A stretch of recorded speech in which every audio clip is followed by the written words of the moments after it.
Miami had a golden opportunity to knock off the Bucks without Giannis Antetokounmpo, but it was too much Damian Lillard early on and not enough shooting from the Heat at the rim, from three, or from the free throw line, despite an incredible comeback. We break down the loss on today's episode of Locked On Heat.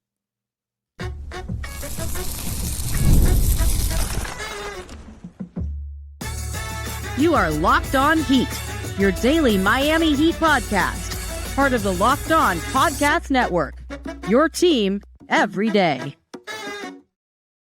All right, welcome to Locked On Heat, your daily podcast on the Miami Heat. Whether you're tuning in on YouTube or your favorite podcast app, thanks for making Locked On Heat your first listen every day. I'm Wes Goldberg, editor at allyoucanheat.com, here with David Ramil, both of us credentialed Heat media members who cover this team every day. And today's episode is brought to you by Robinhood Gold. Robinhood Gold provides the privileges of a high net worth for any net worth. These generous benefits are now available for only $5 a month. The new gold standard is here with Robinhood Gold. Sign up at robinhood.com/gold. Also, a reminder that your favorite podcast now has a newsletter. Introducing the Locked On Heat Daily Newsletter, one stop for ultimate team and league coverage delivered right to your inbox. Sign up for free now at lockedondaily.com. That's lockedondaily.com and start your day with the all-new free Locked On Heat newsletter. We are recording this Tuesday night after the Heat's 106-103 loss to the Milwaukee Bucks. They were down by 22 points in this one, but came back, tied the game in the fourth quarter. Jimmy Butler and Terry Rozier were sensational, I thought, down the stretch. The Heat had a chance to take the lead with 5 seconds to go. Tyler Hero attempted a three-pointer. That one missed. The Heat fouled. Bucks made both of their free throws. And then Rozier, with the last shot, 1.2 seconds left, failed to get that shot off before the buzzer. The comeback falls short, David. What did you think about how they handled the last 5 seconds, basically, of this game? I didn't mind Tyler's shot. I don't know if he was getting criticized for it, and maybe there was a different vibe from the fan base in attendance, but I thought it was a good look, and we've seen Tyler hit similar shots. It wasn't particularly off balance. It wasn't rushed. It felt like it was certainly within the flow of what he's capable of, and so it wasn't necessarily a bad look. And I think you take that shot as many times as you possibly can. And he's hit them enough where I think he has the right and has earned the right to be able to take those. So I didn't have any concerns about the shot. I didn't have any problems with Terry's shot either. I know some people are looking at Duncan Robinson being the inbounder, and you're down 3. Maybe you can have somebody else like Pelle Larsson inbound the ball and see if you can kick it to Duncan, who can take that shot within a second left because of his catch high, shoot high mentality. He's certainly done that over the course of his career as well. So that might be my only gripe, is that maybe Duncan should have been out on the floor for the ability to shoot the ball in the waning moments of the game. But unfortunately, that was not the decision by Eric Spoelstra. So overall, I don't feel bad about the loss in general. I certainly don't think they misplayed the last 5 seconds. There was no boneheaded call by Eric Spoelstra. There was no bad lineup, or maybe some personnel that shouldn't have been out on the floor, et cetera, aside from Duncan Robinson inbounding the ball. And I mean, you go to Terry because why not? He's had the hot hand tonight, and why not go to him and see if maybe he can work a little magic? Had he been a little bit closer to the three-point line, maybe he might have been able to get a better look. Unfortunately, not the case. Yeah, so, I'm only going off my Twitter mentions here, which is such a small percentage of Heat fans, but it did feel like some people had an issue with Tyler Hero taking a three-pointer down 1. And I just, being at the arena, the guy behind me just started yelling, "Why would you do that?" So this is very anecdotal. But Okay. I had zero problem with Tyler Hero taking that shot. It's the last 5 seconds. You don't get to be picky in the last 5 seconds. If you get an open shot, that's great. I can understand, maybe you should kick it to Bam on a roll, or to Jimmy Butler in the corner, who's on that strong side corner. But then you start playing this game of, we don't even know if we're going to get a shot off. So right. Tyler Hero running up to the three-point line and getting an open look that was right in his wheelhouse. That pull-up three-pointer, we've seen Tyler hit that shot a million times. That is right in his wheelhouse. I'm okay with that shot. You don't get to be picky. Three-pointer, two-pointer, one-pointer, eight-pointer, doesn't matter. In the last 5 seconds, you just got, if you get an open look, you have to take it. I asked Eric Spoelstra about it after the game, and he said the same thing. He said, look, I said, what did you think about both of those shots? He said, I thought both of them were open. And for Tyler's in particular, he said, I'll take that 10 times out of 10. Yeah. And I would too. With Terry Rozier on that final shot, I'm okay with Duncan Robinson being the inbounder. He tends to be the inbounder on those situations. Yes. Spoelstra obviously trusts him. He's got more height than people give him credit for. Guy's 6'7", 6'8", so he's able to throw over the defense. That's better than having Rozier or Hero on the inbound, and obviously you want those guys shooting. The other thing that happens when you have Duncan Robinson on the inbound is somebody has to guard him, because it's only 1.2 seconds left, but maybe he can throw the ball and you can do a touch pass, and then he can maybe shoot it right away. And so if you're the opposing defense, you have to be wary of that. Yep. And you can watch the replay. The guy in front of Duncan does not move, even when Terry Rozier catches the ball. Does not move away from Duncan, because the instruction is don't let that guy come off the baseline and get free and wide open. And so I'm okay with that overall as a concept, because you still have Tyler Hero out there and Terry Rozier out there. You got enough shooters. And again, you want Duncan, because of his height, being the one that's inbounding it out of those three guys. I don't know why Rozier dribbled. Would be my only nitpick. It's, hey, there's no time. There's no time for a dribble. There's 1.2 seconds left. Let that baby go, man. You got to let that baby go. But kind of picking on Rozier here, like, he had such a sensational fourth quarter that it's tough, but you can't dribble there. I would say if there was any mistake given in the last 5 seconds, that would be it. That said, you came back from 22 points down. Damian Lillard scoring, 36 points, 37 points in this game? Like, yeah. His first half with 33 points in that first half, between that and a surprisingly feisty Milwaukee defense that did a really good job of running Miami off the three-point line, that's the reason why Miami lost this game. It's the reason why the Bucks won this game. It was just too much to overcome in the end. Yeah, no, that's fair. I look, the dribble aspect of it, I don't think Terry is a natural shooter per se. He's not. And he needs a rhythm dribble. He needs that one rhythm dribble at least. Yeah, he typically does. I mean, that's why he's so effective when he has those shots in the corner, like when he does catch it and a defender flies past him, he tends to just take that one dribble in order to kind of get himself into that rhythm that you talked about. And so I understand it completely. To your point about the comeback in general, like, it was a thrilling comeback. To be down 22, I texted you during the game. I said, you know what? It feels like a pretty clear loss. I didn't think they had any business coming back, especially given how well Milwaukee was playing, not just with Damian Lillard scoring as easily as he did, Brook Lopez seemingly hitting every shot, AJ Green getting into it. They had plenty of contributions across the board. Bobby Portis, every time Miami closed the gap, it felt like Milwaukee had an answer for them, until eventually Miami was able to close that gap. I didn't think they'd have that in them.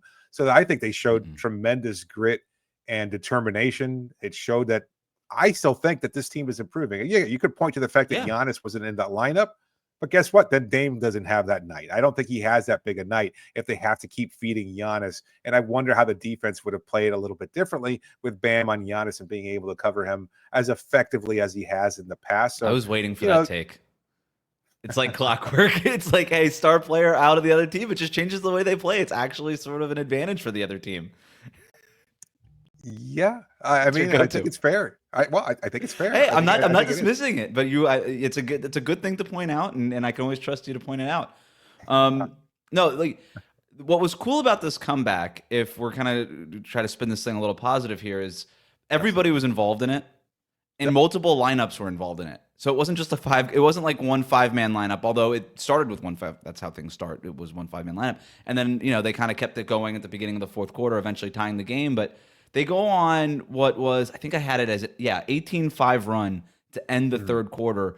And it's Tyler Hero with a 3-pointer, Duncan Robinson with a 3-pointer, Jimmy Butler with a 2-pointer and one. So it gets 3-pointers. That's a 9-2 run ripped off right there.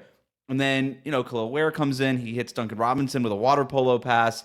Leads down to 5 at that point. You get basically like this reverse third quarter thing going. Like, they looked amazing in that third period. They really did. And we should point out, with Bam in foul trouble throughout the whole thing. He picked up his fourth foul early in the third quarter, and he had to take it out. And he was effective too, because they were getting a mismatch with him in the low post, and they weren't able to feed him nearly as consistently enough because he kept getting in foul trouble. So with him sitting out early, the fact that they were able to manifest this comeback without his defense and his, whatever offensive contributions he had to point. Yeah, I think it bears noting. When he picked up that fourth foul, the Heat were down 20. Yeah. I have that as a note. I was like, I wrote it down when it happened. I was like, is this going to get worse? Because you just lost one of your best players. And it turned out it went the other way. It got much better. And then the fourth quarter starts. Jimmy Butler starts right where he left off. Or I'm sorry, Jimmy Butler and Damian Lillard are on the bench to start that fourth quarter. And I thought that was really interesting. And that's just how minute patterns work. But I was like, oh, okay, the Heat still have a chance while Dame is on the bench. to cut into this lead even more, maybe even take the lead, and that's exactly what happened. You've got Terry Rozier hitting a big three-pointer. He hits him that slick hezzy when he got around. Who was it? Was it Bobby Portis? I'm trying to remember who he got around. But he gets that to make it a 4-point game.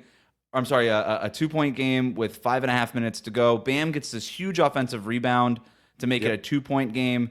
And then Jimmy Butler ties it at 96 when his shot was called for goaltending with 4 minutes to go.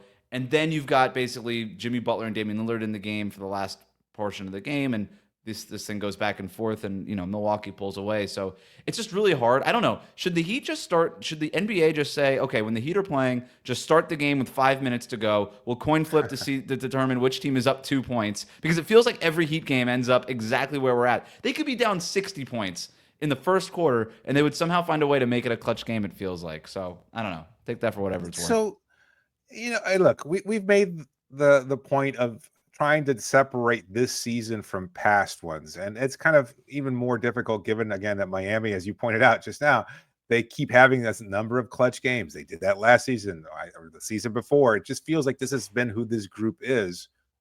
Can you take any solace as that as a Heat fan? Because to me, it just feels like it's repetition of the same thing. It's like, you know what? They may not have the kind of talent to overwhelm you, but they've got enough depth.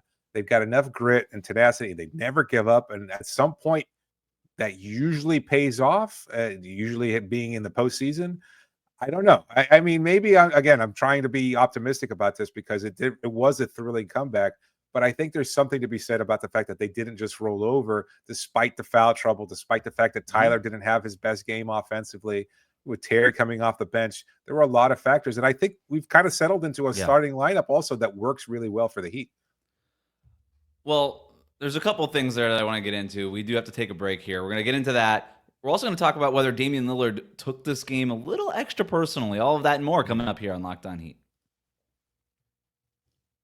Today's episode is brought to you by Robinhood Gold. With Robinhood Gold, you don't need a silver spoon to eat up the financial favors of the 1%. Robinhood Gold allows others to get the rates and perks usually reserved for high society. Now, the resourceful individual with Robinhood Gold can earn the very liberal rate of 4.25% on uninvested cash and be rewarded with a handsome 3% retirement boost on IRA account contributions. Robinhood Gold provides the privileges of high net worth for any net worth. These generous benefits are now available for only $5 a month. The new gold standard is here with Robinhood Gold. Sign up at robinhood.com/gold. Terms do apply, but product-specific disclosures, visit robinhood.com/gold. Investing involves risk. Rates may change, and gold membership is offered by Robinhood Gold LLC. Today's episode also brought to you by FanDuel. Get ready to tackle the NFL action with FanDuel, America's #1 sportsbook, because right now new customers can bet just $5 and get $150 in bonus bets if you win. The FanDuel Sportsbook app gives you everything you need to place live bets on the NFL all in one place. So when you get a hunch in the middle of the game, let's say you're watching the Dolphins and all of a sudden, Tua's on another run here, you want to check out some of the other scores, well, you can do that. Plus the latest stats and view live play-by-play and so much more, all on the same page where you place your bets. But only when you visit FanDuel.com to join today. You'll get started again with $150 in bonus bets if you win your first $5 bet. That's FanDuel.com. Never waste a hunch and make every moment more with FanDuel, an official sportsbook partner of the NFL. We'll be right back. Thanks again for making Locked On Heat your first listen every day. The best way to support the show is to like and subscribe on YouTube. Follow us on your favorite podcast app. I want to go back to something that you talked about. This team just always finding a way to claw back, finding a way to make things interesting in the end. And it's probably frustrating. It is frustrating. Come on, as a Heat fan, it's got to be frustrating. It's like, all right, sometimes maybe you just kind of want them to roll over. You're like, I'm just going to go to bed early or something. I don't know. But they always do this thing where you think you're out and they bring you back in. And it is sort of confounding, but at the same time, it is a special thing about this team. And I made this remark the other day, is like, there's nothing special about this Heat team. What is it that this team is elite at, right? They're not elite at any particular thing. Well, they're elite at least keeping it interesting, at least keeping these games close. So I don't know what that matters. I don't know if that doesn't, keeping games interesting doesn't win you a championship necessarily, but I do think that those are the times where you learn stuff about your team. And I think that's when Eric Spoelstra kind of reflects and the coaching staff looks at this team, it's like, oh, wow, Yes. you know what? Pelle Larsson's a dude for us, right? That guy's a competitor. Kel'el Ware, he looked a little bit better than we thought in those second half minutes that he got. Like, this is, hey, Duncan Robinson, Tyler Hero, Terry Rozier on the court together, maybe there is a little bit of something. These are the moments where you can find out stuff about your team. So there's that's sort of the meat inside the nut there, I think. But I do want to talk about Terry Rozier's new role. I thought he was really great off the bench in this game. His final stat line, 17 points on 7 of 9 shooting, 3 for 4 from three-point range, 3 rebounds. And you know what? 0 assists, and I am perfectly okay with that. Sure. Because coming off the bench in this role, don't pass it. What a 6-man does. Right? Go score, baby. Like, go ahead, do your thing. And I thought he was doing his thing in this one. What about you?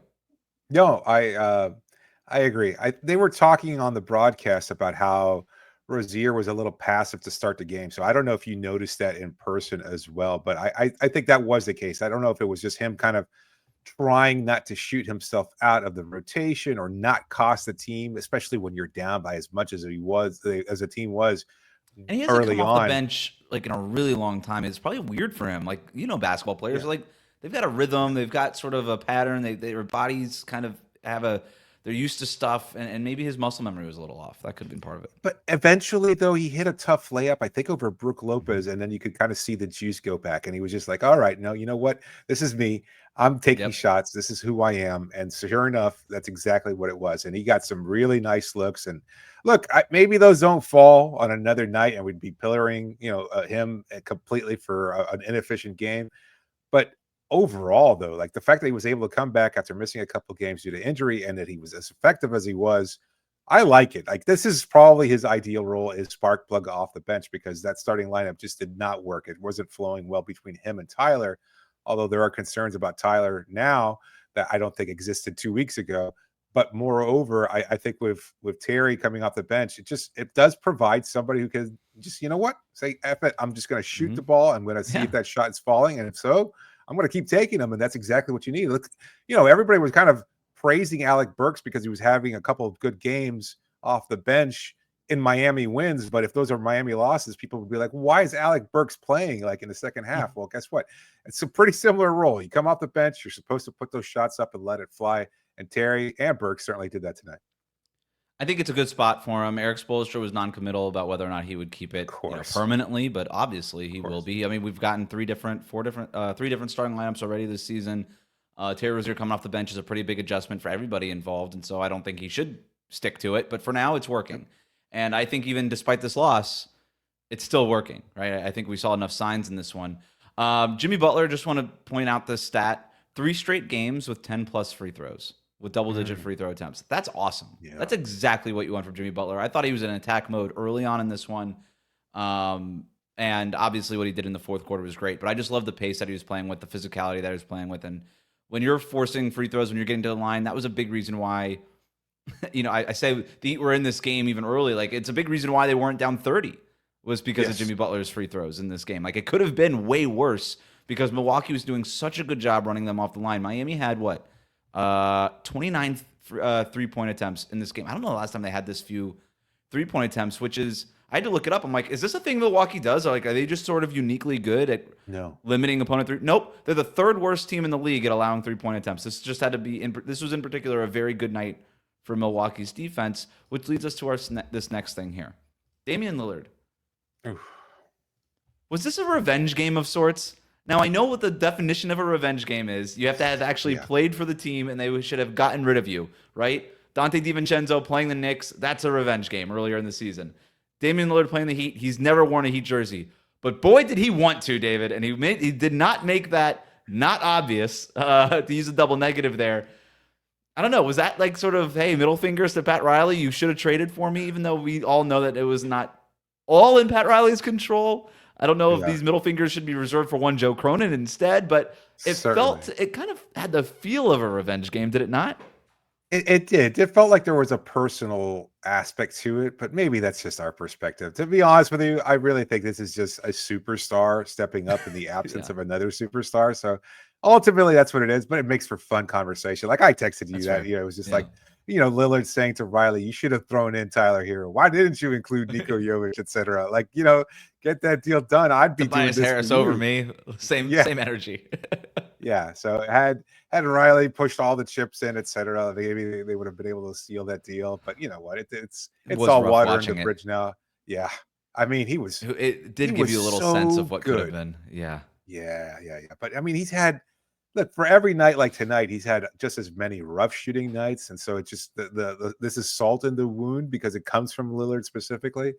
But the reality, he's been capable of this throughout his whole career, and so it wasn't like, oh, this was a random scrub heat killer going off. Had Pat Connaughton done this, everybody would have been like, what the no, that wasn't that was unexpected. But Lillard to do this, but there were shots too, like well defended by Larson, by Hero, by Haywood Highsmith, it just barely even grazing the net as it fell through. Like those shots were ridiculously hard to stop, and he was really good from the line as well.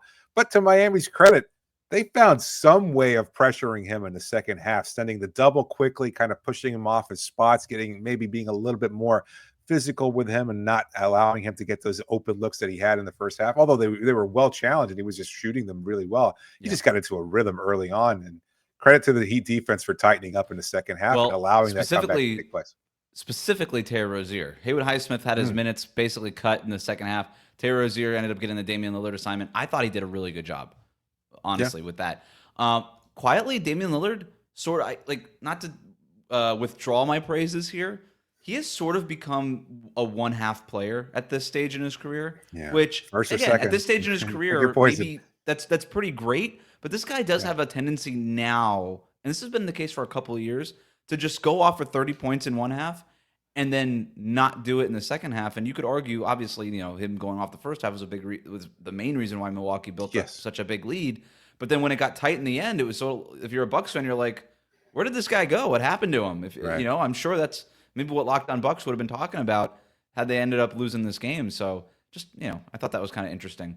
Coming up next, the Heat are still alive in the NBA Cup, but barely. We're going to explain that to the best of our abilities. I'm still a little confused. Then we're going to get to some of your listener questions. And I got a new kind of mini segment that I want to debut here with you, David. This one's a surprise. We're going to do that next year on Locked On Heat. It's not a song. Don't worry.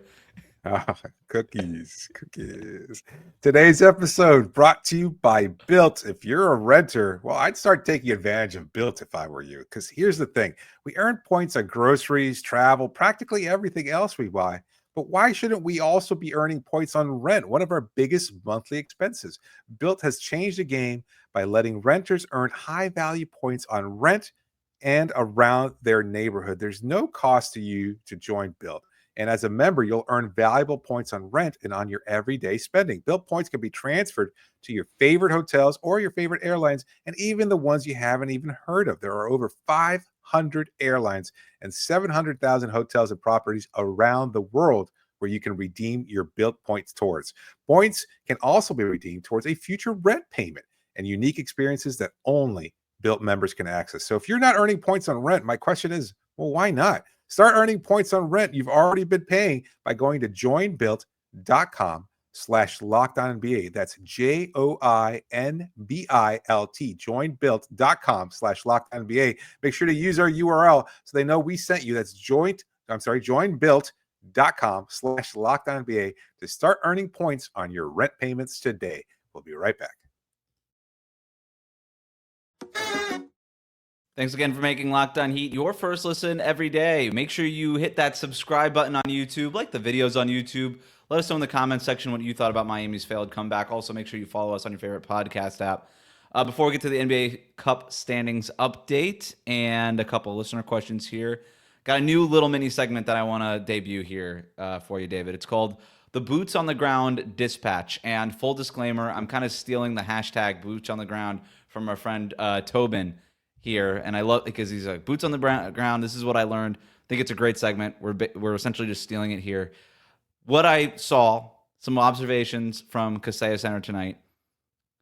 Before the game, I walk in a couple hours before the game, and I see Pat Connaughton of the Milwaukee Bucks on the phone right outside the media room, sitting down on like a couple of pieces of like plywood or something, like just on some just random stuff in his warm-ups, talking to, I'm assuming, his wife on the phone, because it sounded like they were just handling some home stuff and like he was trying to schedule somebody to come over and repair something, and he was just doing that.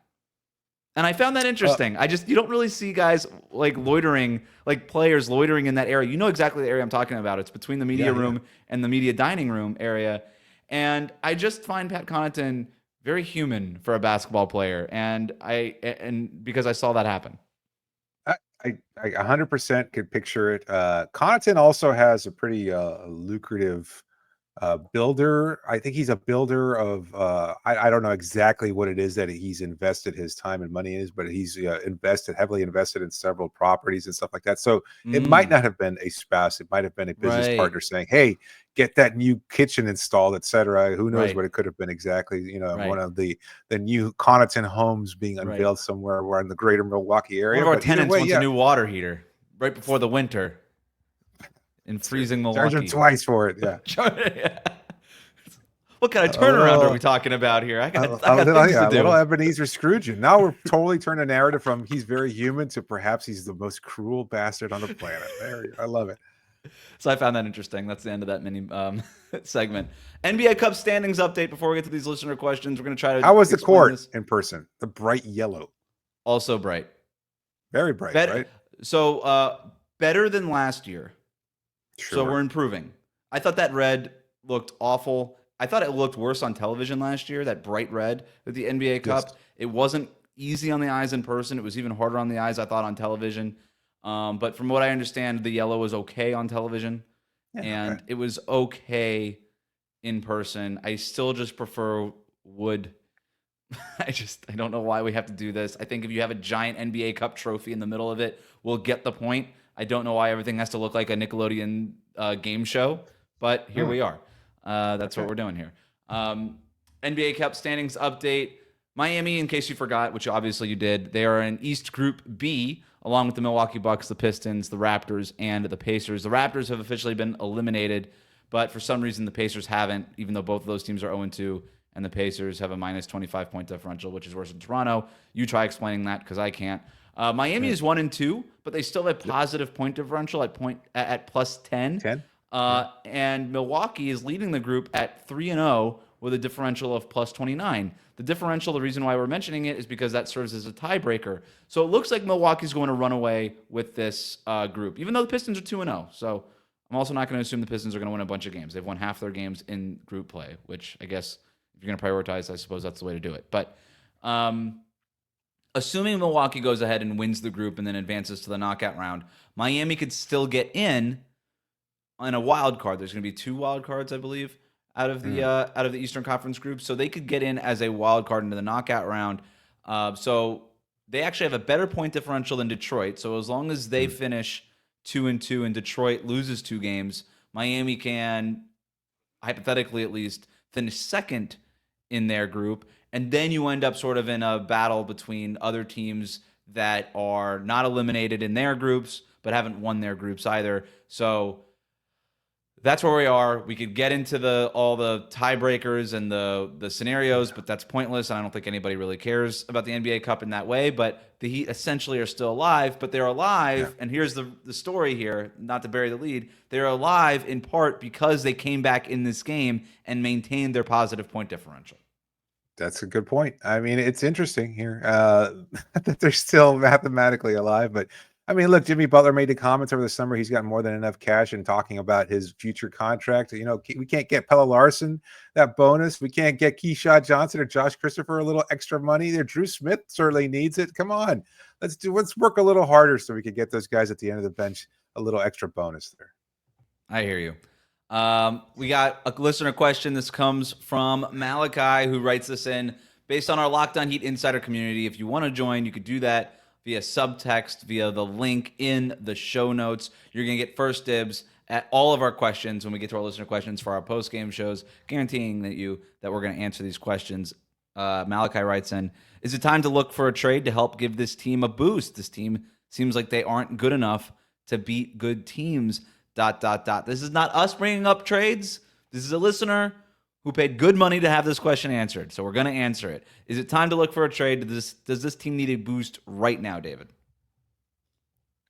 I've said consistently, I don't think that's the case. I don't think that trade is available. I think they'll explore lots of different options. I just don't know exactly what route they'd want to go to anyway. And you've got assets, if you want to look at it, and I've said it before also that I find that term somewhat dehumanizing. If you're looking at the players that you've got on the roster, they're not moving the needle for any other team. Like, can I sell you a lightly used Niko Jovic because of his potential? I guess, but I mean, I don't know that a lot of teams are saying, "Ooh, yeah, we can't wait to have a 6'11" guy that may not be a quality NBA player." As much as we might believe in his potential, realizing and tapping that potential are completely different things. And so, I don't know that you've got what it takes in this roster to secure the deal that might put Miami over that hump. So what do they need? I'm going to stick with my gut. Like if they were to start calling other front offices, like what is it that they'd be looking for? My guess would be that they would be looking for an answer at